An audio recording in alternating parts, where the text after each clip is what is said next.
Hi, everyone. Thanks for stopping by the Time We Discuss studio for another engaging conversation with yet another exciting professional. This channel is really young, so I'd appreciate you hitting all the usual buttons like, subscribe, bell, all of that good stuff. Doing this helps the channel grow and helps me get even more obscure professionals. Still trying to get that drone operator. All of that being said, stick around because I have Chris Swift here and it's time we discuss hypnosis.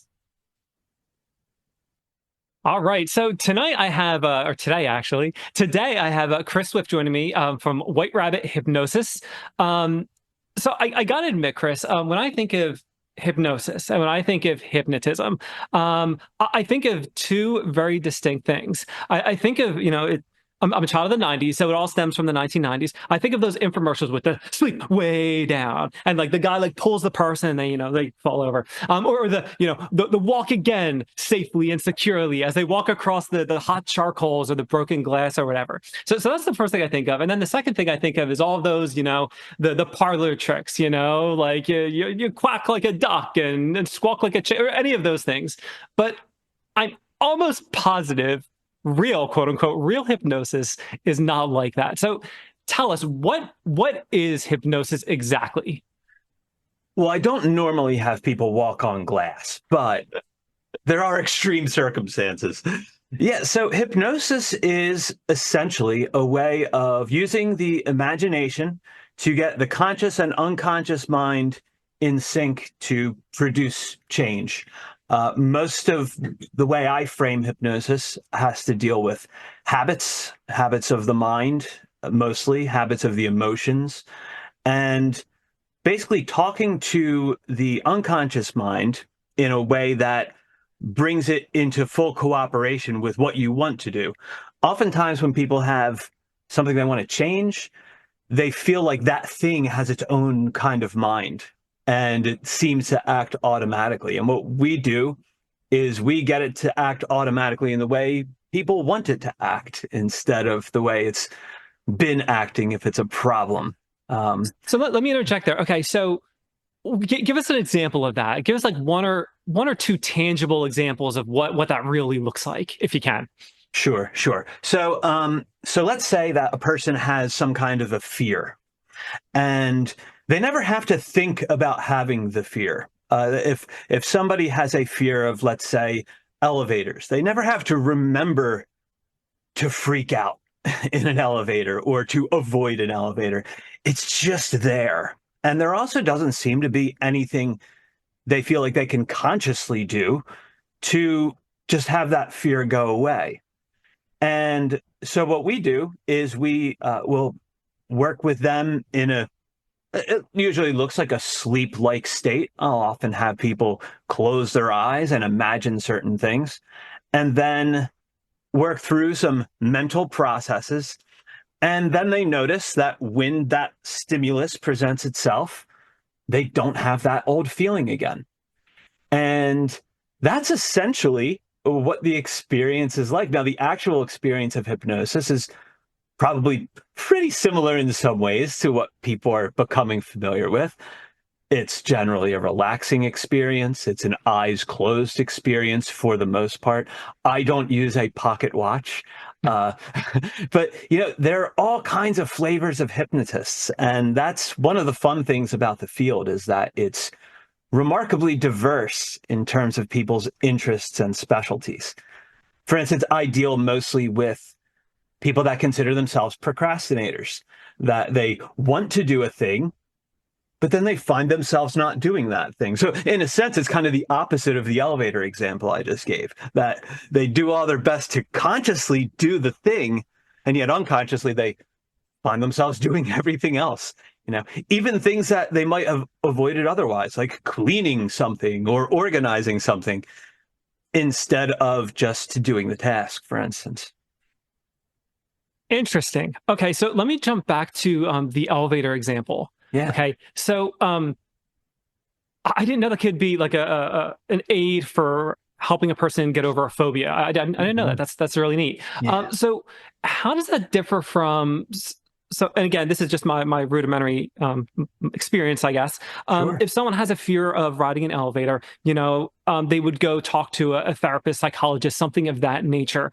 Mhm. How does that approach differ from what you would do? And I'll leave it at that. Mhm. Yeah, let's go with that. Sure, sure. So there's an idea. There are different approaches that people have when it comes to dealing with mental phenomena. We'll say, um, I do not consider myself to be a mental health practitioner. I consider myself to be somebody that deals with habits. And Sidebar for 1 second. yeah, Are any hypnotists also like a medically certified or anything like that? sometimes, Okay. and in some states and in some countries, there are various requirements for what you can do, what you're allowed to call yourself. For instance, I'm in Pennsylvania. I can call myself a hypnotherapist. I tend not to. I call myself a hypnotist.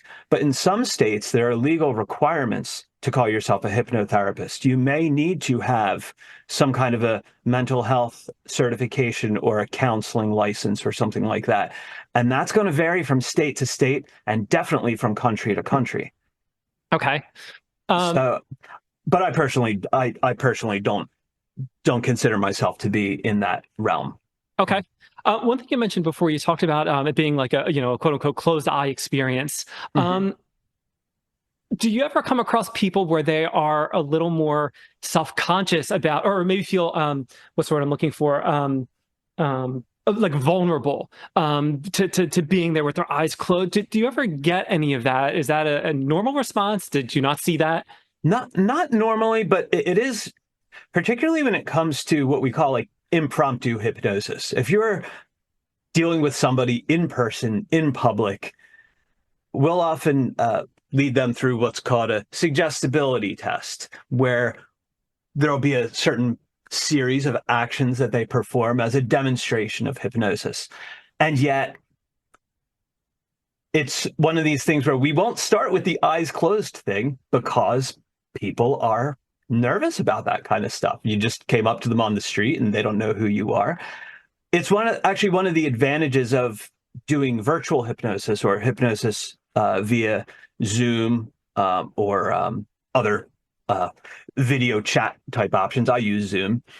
Is that the client can feel safe in their own location and not have to be concerned about feeling like they can be victimized in any way, that they have any kind of vulnerability to that. And yet, hypnosis does not have to be a closed eye process. It just happens to be a closed eye process. It's usually easier for people to imagine things with their eyes closed. And while there's some level of automatic uh, subconscious engagement that I'm looking for, it's also important that the person is fully engaged in the process of doing their best to imagine a given thing. And they don't need any special imagination to do that. Some people expect that if they can't close their eyes and imagine like they're looking at a TV or something like that, that it's not going to work for them. And that is far from the case. For most people, their imagination is somewhere in between that and seeing nothing at all. Okay. So what you said made me think of another thing when I think of hypnosis. I can't help but think of the movie Office Space. So you talked about doing a virtual hypnosis session. Mhm. So what happens, and I'm pretty sure I know the answer to this, but Yeah. I have to ask, what happens when someone is in the middle of a hypnotic or a hypnosis session Mhm. and their power goes out or the Zoom drops or something like that? Are they left in this state of eternal bliss? How does that work? That would be great, right? I'd just sell that. I would just be an occupational hypnotherapist. I just people would be gutting fish on their desks everywhere. Yeah. So in the event that that the connection drops with a client, first of all, when I start a session, I always put out the disclaimer. If at any point in our session today the connection should drop, you'll immediately emerge from this state into normal consciousness and reestablish the connection, et cetera, et cetera. But what would happen if I didn't give that disclaimer is after some period of silence, the person would open their eyes, probably look a little confused, might be in a moderately disoriented state, but would just return to normal consciousness in pretty quick order. It's While hypnosis is not a fragile state, you can open your eyes in hypnosis and talk in hypnosis and do things like that. It's also not one of these everlasting states. In fact, most of us go into trance states all the time. In fact, when you're doing something automatically, go back to that habit example, that is a trance phenomena. That's a trance phenomenon. We go into trances all the time when we do these kinds of habits. So you could make the argument that we're kind of going in and out of hypnosis all day long and not getting stuck there. So that's it in a nutshell. You'd pop back into normal consciousness in short order, whatever that is for you. Okay. Now, when you're doing a hypnosis session, is it is it difficult for someone to stay under hypnosis because like that if there's too much time that elapses? I'm sure there isn't because it's probably like a lot of back and forth dialogue. But is that a challenge where certain people I kind of think of almost like a like a lucid dream where you realize Mhm. you're dreaming and you're like you try to control it and then like invariably that starts to wake you up. And if you're lucky, you go back into that lucid state before you wake up and you can continue controlling the dream. But Yeah. what happens in hypnosis? Does anything like that happen where it's like you have to kind of keep them at that sweet spot to keep them under, or is it like once they're under, they're there until you bring them back? So when I have somebody in hypnosis, I intermingle what I'll say um, active and passive. Really, none of it's totally passive, but I try to keep the client active in the process because I'm less concerned about them, quote unquote, popping out of hypnosis than I am drifting off or maybe even falling asleep. That was And going to be so, another question I was going to ask you if that ever yeah, happens. there's a bit of a divide on this. I am of the belief that you can, in fact, fall asleep in hypnosis. I'm not planning to test that with any clients. I will always have them do things consciously to make sure that they're still engaging with the process because I also want to know that they're still imagining what I'm asking them to imagine. But the big thing for me is not so much how deep are they, because there's a lot of debate about the idea of hypnotic depth, but are they still responding to suggestion? Can I see that what I'm saying is having some kind of effect in the way they're responding? And if they're not, I'm going to engage them consciously in um, in a more direct way to make sure that we're still on board. Hypnosis is a results game. And that means if I'm not getting results for my clients, I'm not likely to have many clients. Also, if I'm seeing a client for more than a few sessions for most problems, then we need to have a conversation. Something needs to be addressed. And most problems, I would say, are resolved within about 3 sessions. And that's something that when I do a consultation call with somebody, I'll give them an estimate of what we're going to be looking at for Okay. something. Some problems are a little more kind of tied together and might need a little more unwinding. But yeah.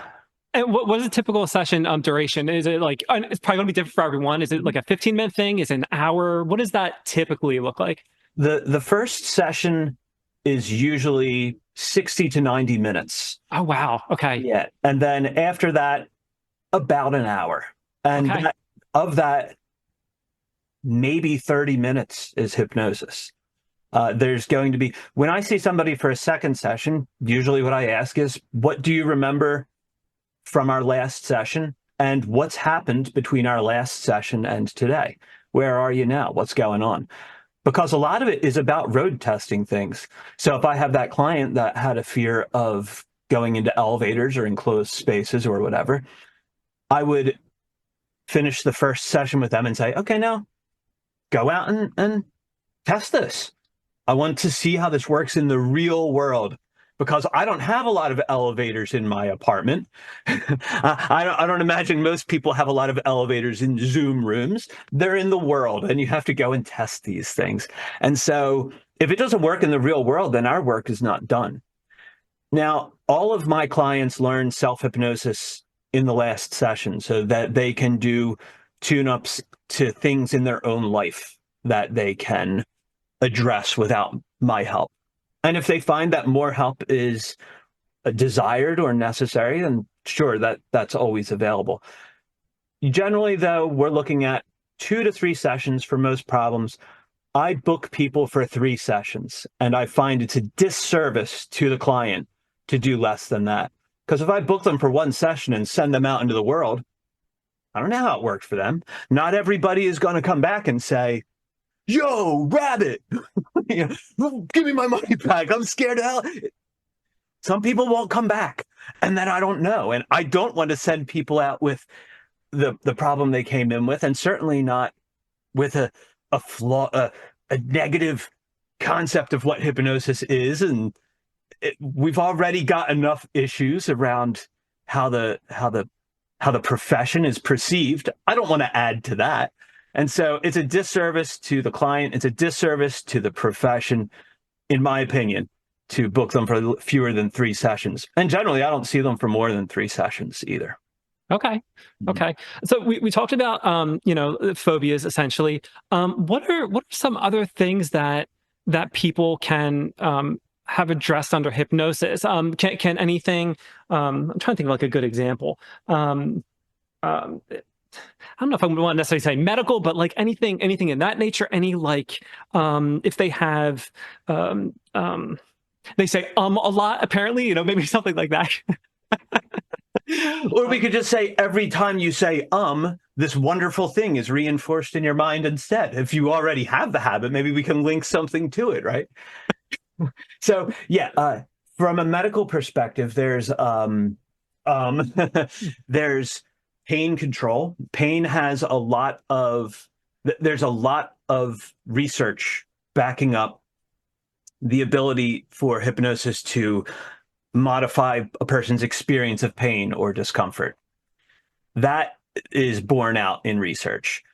IBS actually has a lot of research behind it that hypnotherapy is very effective in treating IBS. In fact, for one of my continuing education adventures, I took a special training on IBS. I haven't focused on that as a niche, but there's a lot of success in that as a process of treating that. When it comes to things like bipolar disorder or diagnosed mental health conditions, I don't touch that. And the reason is when you're dealing with, so you mentioned the word phobia earlier. Now, if somebody has a phobia that has been diagnosed as a phobia, I don't touch it, because a phobia is a medical condition and I am not a medical practitioner. Okay. If somebody has a fear and it has not been diagnosed by a medical or healthcare professional as a phobia, we can work with that. That's not a problem. If somebody they feel sad or down or aren't motivated or don't have a lot of juice in their experience in life, I can deal with that. If they're diagnosed with clinical depression, not without cooperation with their healthcare provider or with their mental health provider, who sometimes don't look too favorably at people in my profession. So it's an interesting game when we get into that. I will never claim that hypnosis can be used to treat a medical condition. That being said, there is anecdotal evidence out there for certain things happening like that, particularly when it comes to skin conditions. That tends to, for whatever reason, hypnosis seems to be really good with that. There are people with anecdotal tales of how they used hypnosis to help them in recovering from things like cancer. But all of these things are anecdotal, and I would never suggest to a client that they should ignore the care of or the advice of a qualified healthcare practitioner for that. And yet, when it comes to pain, I've been able to remove pain from rheumatoid arthritis patients.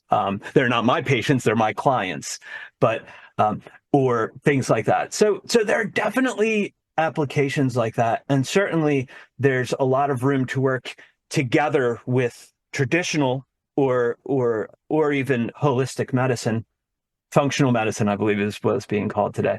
That we can work together with those practitioners to get the client to where they want to be. So yeah. Awesome. Wow, wow, wow. Okay, so you talked about continuing education, continuing education. Yeah, yeah, So if someone wants to get started in this career, they're a young adult, they decided, hypnotism, this is for me, this speaks to me. yeah. What's a good path for them from an education perspective to go down this road?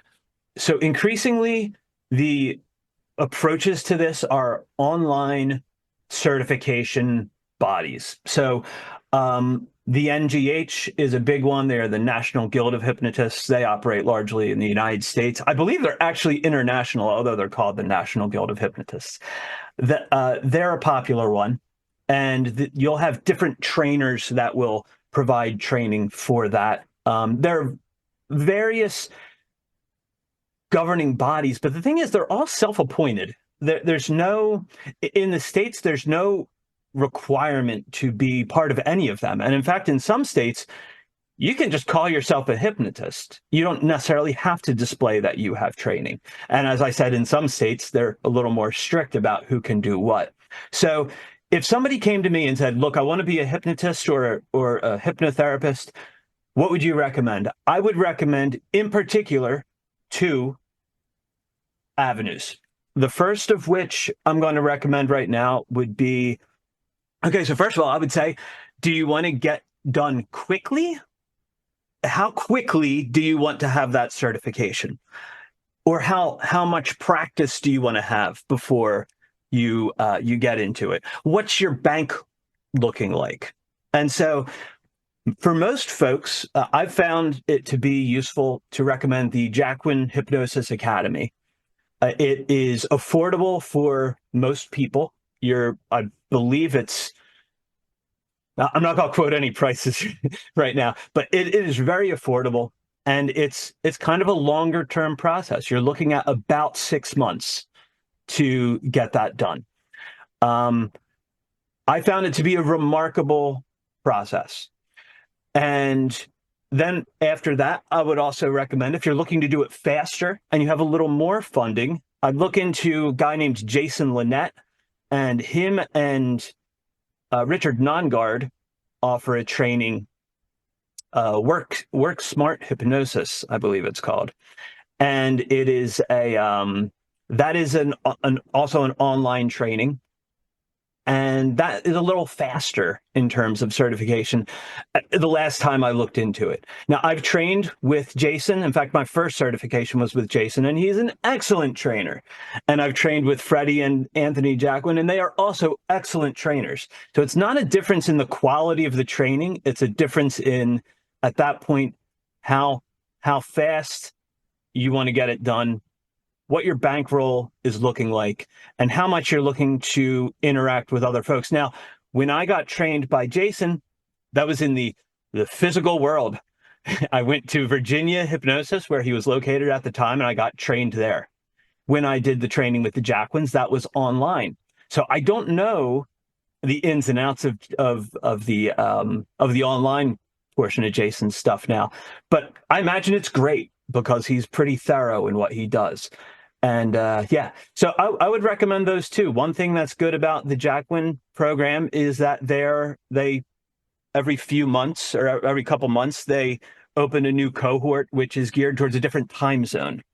And I also found that working with lots and lots and lots of people, hypnotizing them online through the Jacquin program was really useful in making the jump from in-person physical hypnosis, which was what I was used to a more online focused hypnosis, which has a bit of a learning curve compared to the first one. There are things you can't do, like grab over and pick up a person's arm and drop it and see what their muscle tone is like in again, they didn't figure that one Not out yet, yet, not you know? yet. Yeah, they got to work on that haptic sensors or whatever. Let's go VR.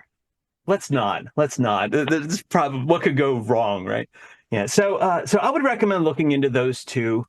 There also, I have not trained directly with them. The Mike Mandel Hypnosis Academy is based out of Toronto. Melissa Tiers is a phenomenal hypnotist. She offers an online-based training. She's out in New York. She's a little more irreverent, rough around the edges New York character. I really like Melissa. So there are some really good training programs out there, and a lot of it's going to deal with, do you like the personality of the person? Do they have cred? Anyone I've mentioned so far, they are all vetted hypnotists. They all have credibility. They're all reliable, and you're going to get great training from any of them. I do not offer hypnosis training, or I would plug my own stuff, but those would be the ones I would look into. But there, other than that, maybe if there's a hypnotist in your town that you want to quote unquote apprentice under, I'd just do the online thing. That's what everybody's doing right now. And it gives you a wider net to cast in terms of your market, because you don't then have to stick local if you do your stuff online. So that would be my suggestion. Awesome. Thanks for that. Sure. We're starting to run out of time. So I have two more things for you. One, I do like to give a surprise question to the people I'm speaking with that has nothing to do with what they're talking about. So Chris, you're all inked up. You have the long hair. You seem to be a little rough around the edges, which I appreciate. So I have to ask, give me a guilty pleasure. What is a guilty pleasure that you have? Oh man, I'm going to keep a tame one here. I'm going to say binge watching anime. That's one. I'm a big fan of One Piece. I'm a big fan of really anything that involves magic. I love magic. I also love that as a topic, but we won't go into that right now. I'm going to say binge watching anime would probably be a big one for me. And getting tattoos, but that's a little more of an expensive one. So it contains itself. The anime thing, I could be my own worst enemy with that. That could go on for a long time. And then finally, I like to give the person I'm speaking with like a good minute or two to talk about a cause that you believe in, or a personal project, or your company, or something like that. So is there something that you like to just tell everyone about while you're here? Yeah, sure. So I will plug my company for just a moment and just say, if you think hypnosis might be a solution to your problem, particularly if you consider yourself to be a procrastinator or have any of the issues that we discussed in this podcast, feel free to swing by whiterabbithypnosis.com. Click on the menu up at the top that says to schedule an appointment, and in there you will see a free hypnosis consultation call where we can just have a conversation about what it is that you're dealing with. And I can tell you if I'm the person that might be the best for that. If not, I can refer you to somebody else. And worst case scenario, you're going to learn some stuff about hypnosis in our conversation, and I'll send you out with some free resources to deal with your issue. So that is my little plug, and thank you for inviting me on to talk about this. And just a word of encouragement for those out there looking into hypnosis or hypnotism as a field. The possibilities are vast, regardless of what your particular interests are, whether you want to do stage hypnosis for entertainment or street, whether you want to do past life regression or any of this kind of stuff. There's a remarkable field of opportunities for you to explore. And I would encourage people to get out there and see what's possible for them, to see if this is right for them. It's a great little career.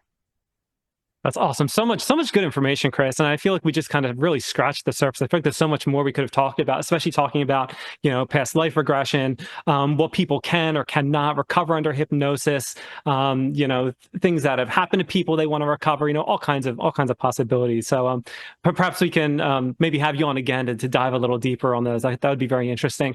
One thing I will add too, you talked about your website. You talked about going to whiterabbithypnosis.com, right? Mm-hmm. Okay. And you said that particularly people that have issues with procrastination, I will add, do not procrastinate. Get to the website now. That is the one Yes. fly in the ointment there. Let's book the call. Let's have a conversation. Chris, thanks so much for being part of Time We Discuss. It was awesome speaking with you, and have a great day. My pleasure. Thanks so much. Thanks for stopping by the studio. My name is Dan, and this is Time We Discuss. I really enjoyed speaking with Chris from White Rabbit Hypnosis, and I hope you enjoyed the time too. Who knew that hypnosis could help people struggling with IBS, fears, or even help with changing habits like procrastination? If you enjoyed the content or learned something interesting, do me a solid and comment, like, share, subscribe, all of those good things. Add a comment if you have a profession that you'd like me to cover, or hit me up on social media. If you'd like to join me in the studio, please follow the sign up link in the description or visit timewediscuss.com and we'll get you on the schedule. Ask your friends or coworkers to do the same. When you sign up to be part of the show, use promo code Hypnosis. This way I know you came after watching this video. That'll do it. See you next time on Time We Discuss.